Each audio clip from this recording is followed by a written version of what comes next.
He's God. Yeah. If they only knew your story.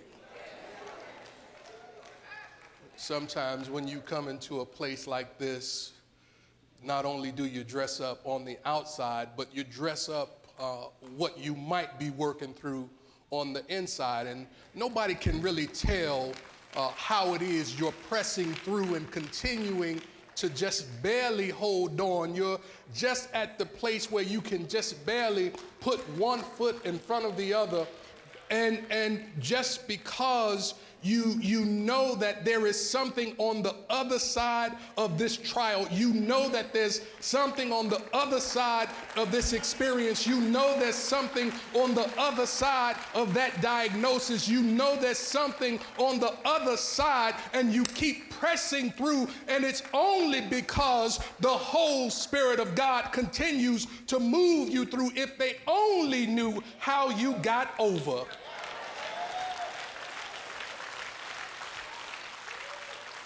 If they wrote a book about what you've been through and how you made it, it would be a page turner. Folks would just keep turning from one page to the next because your story is compelling, and it's compelling because you were able to remember that it's God. There's no magic to it. It's just God. As a matter of fact, if we could really get that, just that right there, if we could really just get that it's all God, it would be a wrap, literally. If we could just remember that truth, that it's just God. It really doesn't matter what the challenge is, what the situation, condition, or circumstance is, because just God is enough to overcome the appearance. How you all doing this morning? That's good. Listen, don't get me started. Let me just stay where I'm supposed to be, and we'll get through, and we'll get out on time, and we will rejoice, and everything will be okay. We are continuing this spiritual economics series. The text that we're using for spiritual economics is Eric Butterworth's Spiritual Economics. We've had some fascinating lessons from Reverend Boyd and Reverend McDowell. Let's hear it for them.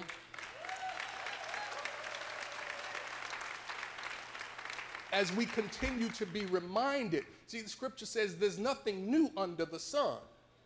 But we recognize that the primary cause of suffering is what?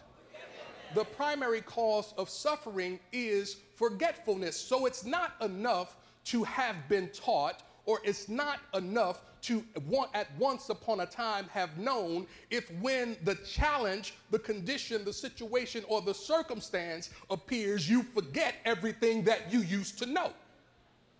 And so what we want to make sure that we do in support of you as a spiritual being is just remind you and point you back to the truth that you already know. I know you know it because I see you. I see you in it. I see you driving it. I see you spending it. I see you being blessed by it. So I know that you know, but every now and again, it can't hurt to have a little friendly reminder. Today, I just want to pick up on this idea that was presented to us by the Apostle Paul in his first letter to the church in Corinth.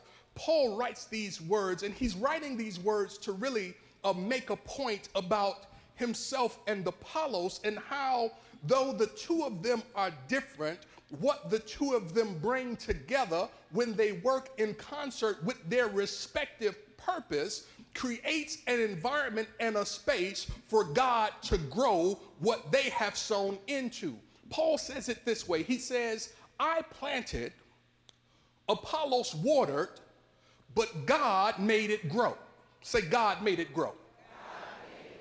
And what I want us to do today is just look at that from the context of how it is we plant, how it is we water, and then how that sets up the condition for God to make it grow. Newsflash, God is only going to do for you what God can do through you. Don't wait for an angel to drop out of the sky to pick you up out of your situation and to place you in a new situation, because if your mind is the same, then your situation is going to be the same. If your mind has not changed, then your situation is not going to change. It's the mind that must be prepared for your new demonstration.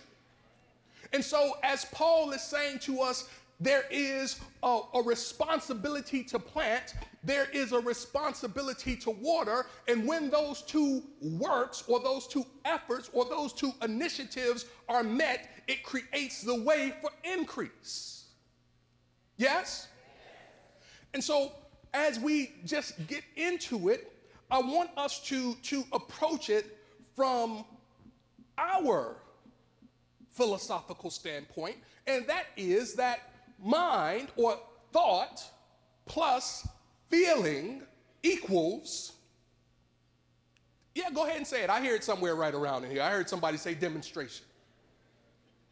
The way you think plus the way that you feel will equal your demonstration. But Eric Butterworth points out something that's really, really powerful right here. In chapter 5, the chapter is titled A Grateful Heart. On the very first page, our books are different, so I'm not going to give you the page number, but on the very first page, in the very first paragraph, he says, your most important asset is the conscious control of your own life. Your most important asset is your conscious control of your own life. And then he says that you can control your inner world when you can control your mind and your emotions. You can control your external world when you first control the inner world of your mind and your emotions. So let me just take you back to something that you already know. Everything that you are wearing today did not begin with your job. Whatever you drove up here in, it did not begin with whatever your stream of revenue is. Your business is not the result of you having luck, but rather it is the result of your mind being prepared to work the thought and the idea that God gave you. And when you planted that idea in the fertile soil, you found yourself able to experience something that you had not been experiencing before that time. The people in your life are not in your life by mistake. They are in your life by divine invitation based upon the thoughts that you send out.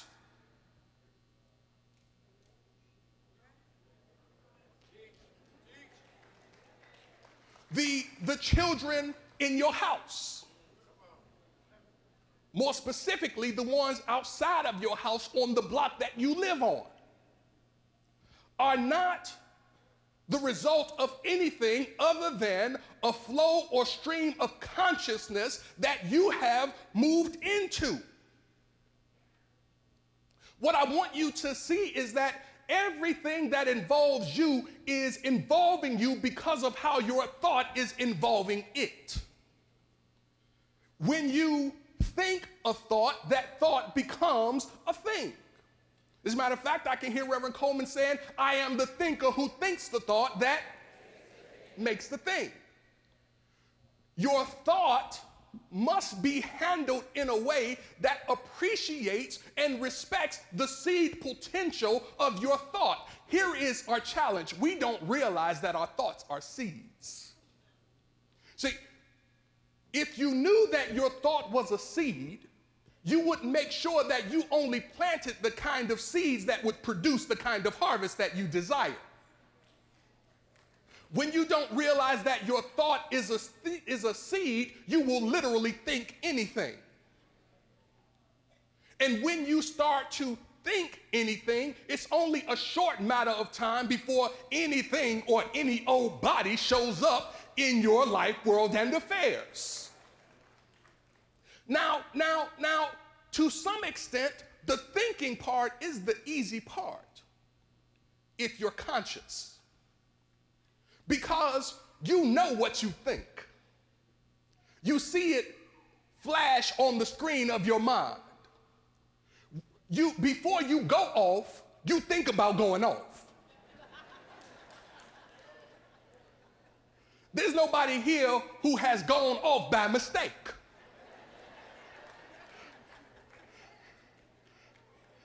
Yes? So there is no secrecy or there is no subtlety to the thoughts that we hold. Now, we may not be in control of the thoughts that enter into our minds, but we understand and see and can conceptualize the thoughts that we hold. But when it comes to your emotions, that can be a different bag.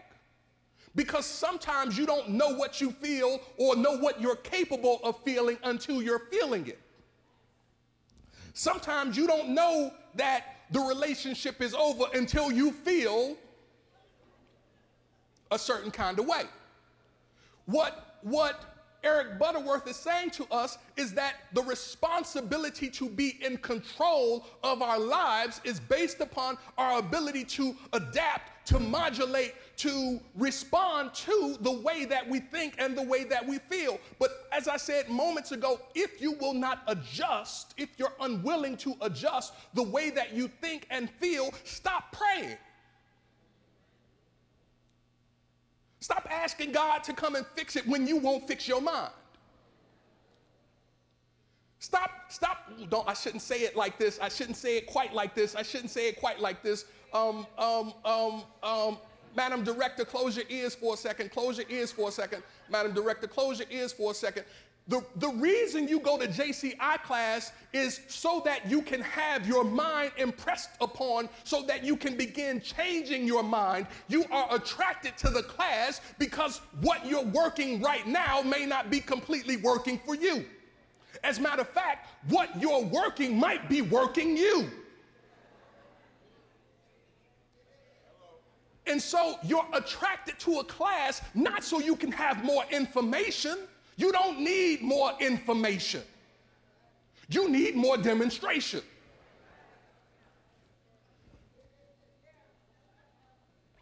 When you plant a seed thought, you have to make sure that the soil is prepared for the demonstration that you desire. In the scripture, we see it this way. Some seeds are planted on the path, or some seeds fall upon the path. Whenever your seed thought falls upon the path, it's you having a lack of understanding of the seed potential. Here is what you really want to know. Every thought seed that you plant has more potential than the single thought that you are thinking. In very much the same way that when you plant a seed, it produces a whole harvest or a crop. When you entertain, oh, good Lord, when you entertain a negative thought, it's not simply sending a single current of negativity through your life, world, and affairs. It's planting a harvest of negativity. So you get to work and you understand why you can't understand why on work your relationships are not working. Then you get home and you can't understand why when you get home your relationships are not working. And then you go to your bank account and you can't understand that when you go to the ATM and you punch the number in, the amount of money that you want to come out is not working. Watch, and then you get to your car and you turn the ignition on. And it makes this funny sound, this funny noise, like it's trying to get motivated to start. But it won't go ahead and kick in and kick on, and it's not about anything other than your body consciousness is reflecting back to you something that's going on with you. A negative thought is not a single expression. A negative thought is a pathway for more negativity in your life, world, and affairs. But likewise, a positive thought. A thought that, as he says in the text, he said, when you find yourself facing an experience, don't look at it from the level of the experience. Give yourself the benefit of lifting your eyes up. Can I give you a nugget? Never try to fix the issue, the challenge, the experience on the same level of consciousness that produced it. You can't fix the problem with the consciousness that created the problem. You have to lift your eyes up. You have to raise the level of your thinking. You have to change your vibration so that something higher than that level can offset and pull you up out of the level that you're on. I was just the other day, I was sharing some of this conversation with someone. Just the other day, when I woke up, first I, did my little prayer work and saying thank you to God. And then just moments later, I started to think about some of the deadlines and the due dates that were in front of me. And as I was thinking about these deadlines and these due dates, my mind started tripping. And not only did my mind move away from just the experiences that were in school, then it started to bleed over into other areas. I'm telling you, I started to trip. And then it was almost like a light occurred to me.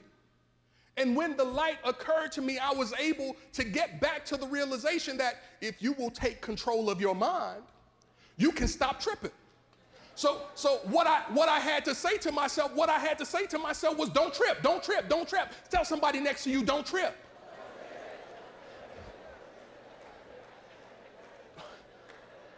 Because if you're not careful, if you're not mindful, if you're not cognizant, your thoughts will take you on a trip that you hadn't packed your bags for.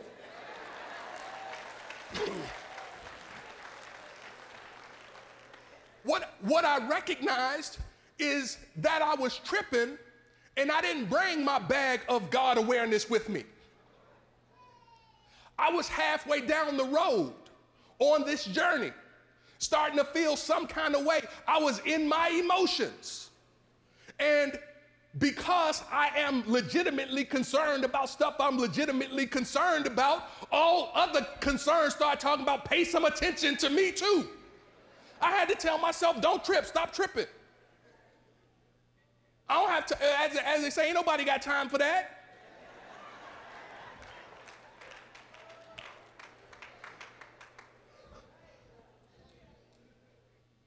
But if you're not mindful, if we're not mindful of what we think and how we feel, the way we think and the way we feel will take us on a trip. And your subconscious nature, because it is not as obvious, because it is more subtle, it does not necessarily get the attention that it warrants. But here is what you must understand. Your subconscious nature has intelligence. And if you don't direct it, it will produce things in your life, world, and affairs, and you won't know where it came from. But it will be yours by special order. Let me just give you a couple things real quick. A couple ways to make sure that you are consciously and intentionally guiding your subconscious nature. There are 4 elements of your feeling nature that I want you to be aware of. The first is you must develop the ability to perceive whatever it is you are feeling from an emotional standpoint. You have to be able to perceive what you're feeling. And now, since you recognize that when you start feeling something, you're not the only one who's feeling it, you also have to know how to perceive what others are feeling. Have you ever engaged somebody and they were having a bad day? They were in a bad mood. Their attitude was jacked up. And you encountered them that morning before your cup of coffee.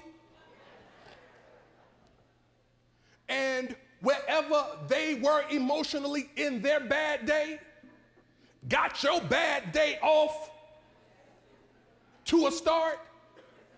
Somebody can transfer their negative emotion to you if you're open and receptive to it. You walk in a room, folks just been going at it. You can cut the tension with a knife. You have to be able to perceive what's going on in yourself and in others emotionally, especially if you're open and receptive and dealing with other people. Now, if you're sitting on the top of a mountain and you just meditate, then you all good. You ain't got to worry about this. Don't take that note. You don't need these notes.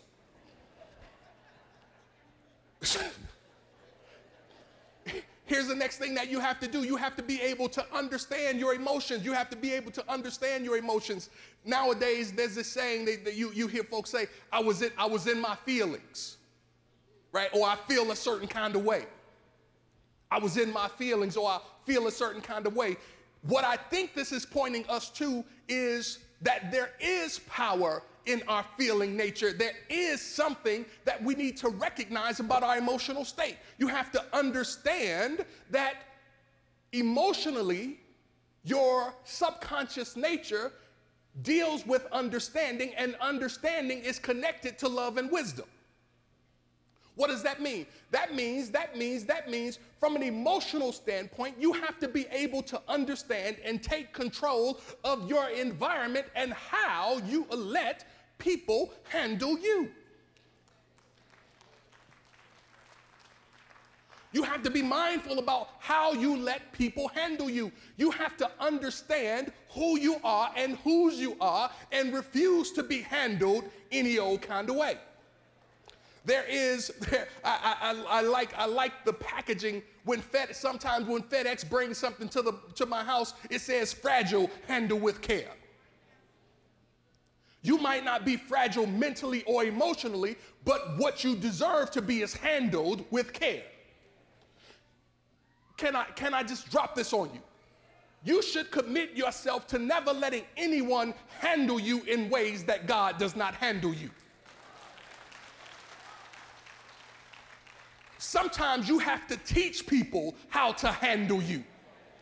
Sometimes people show up thinking that they can handle you the way they handle either themselves or everybody else. But you have to remind people about who you are and whose you are and make sure that they understand if you want to be in this space, you got to know how to handle me. Because not just everybody gets to be in this space.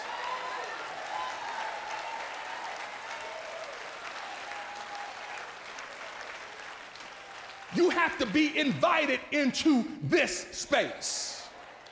I don't care if I sent the wrong message out to you.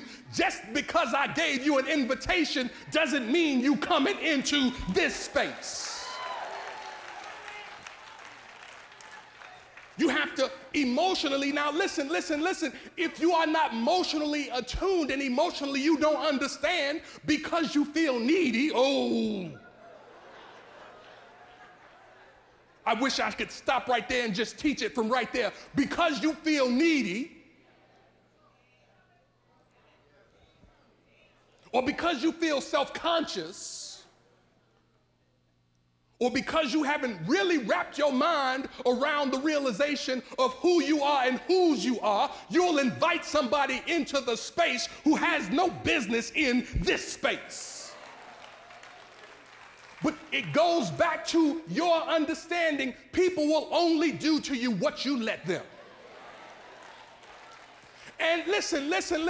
I'm not critiquing you if you have let them up to this point. It is what it is. Up to this point. But at 11:45 on Sunday, June 7th, 2015, after this point, there's a new sheriff in town, baby. You can't just come up in here with that same old food. I don't want you to ever think that just because you think it ought to be good enough for me, it has to be good enough for me. Not in this space, because I understand who I am and whose I am. You need to be able to perceive, you need to be able to understand, then you need to be able to use emotion. You need to be able to use your feeling nature in a way that maximizes the opportunity that you're looking at. See, just because you're angry don't mean you can curse your supervisor out. They're going to fire you. Yeah. You getting ready to get fired. Just because you're angry does not mean you can curse your supervisor. Just because you're mad doesn't mean you can say whatever's on your mind. As a matter of fact, when you find yourself feeling like you're about to say something that in your thinking nature you know you shouldn't say, tell yourself to stop tripping. But the fact that you're angry is not reason enough for you to go off. I'm really talking about how it is you take control of the way you think and the way you feel. Because watch this, if it is by the resonance of your thinking and feeling nature that you make demonstrations, if either one of those is out of balance or off balance, so will your demonstration be. It's not working sometimes because it takes your thinking and your feeling to be aligned. So God gives you the idea, you think you can make it happen, but you feel like you don't deserve it. It's not going to work. It's not going to work.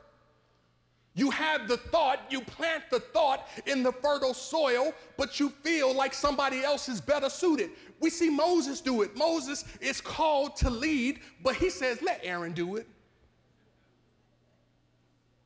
Let Aaron do it. He doesn't understand his capacity. He doesn't understand his call. And there's a little bit of Moses in all of us. Let's go. The last thing you want to be able to do is you want to be able to manage your emotions toward a desired outcome. Listen, everybody in here deals with somebody else. And if you like most people don't want to deal with difficult people. Now, that might not be you.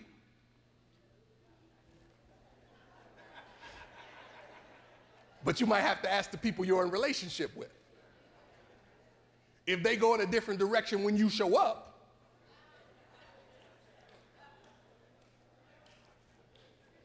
I don't have it right here. I don't say it right here, but it was on me, so I just said it. As we close,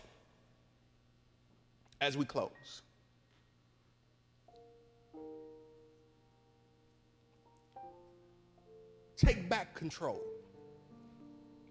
of the way you think and the way that you feel.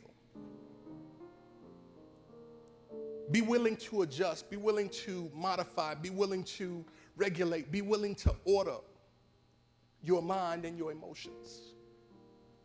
Understand that the seed thought has so much potential. And if you will take the time to properly prepare the soil, you won't have to have the path experience. If you will take the time to prepare the soil, your seed potential won't have to fall on the path or on the rocky place. You know, those hard experiences that you keep bumping up against. It just seems like you can't get out of your own way as one experience from your life crashes into another. Or those thorny places, when you plant your seed in the thorny places. If you've ever stuck your hand in the thorny places, you can't afford to be distracted when sowing seed in a thorny place. But if you'll properly prepare the soil of your mind and begin to sow the seeds, remember that the formula for increase, according to Paul, is for you to plant, but you can't leave it right there. You also have to water. Yes? And as you water, the life begins to be pushed into those thoughts and those ideas. And then it's up to God. I don't know about you, but I can't think of a better spot to be in than to have planted, watered, and then have to count on God for the increase. Not count on the place that you work. Not count on your customers. Not count on your friends. But you can go into your closet and let God do the rest. That, my brothers and sisters, is why I'm excited about success. God bless you.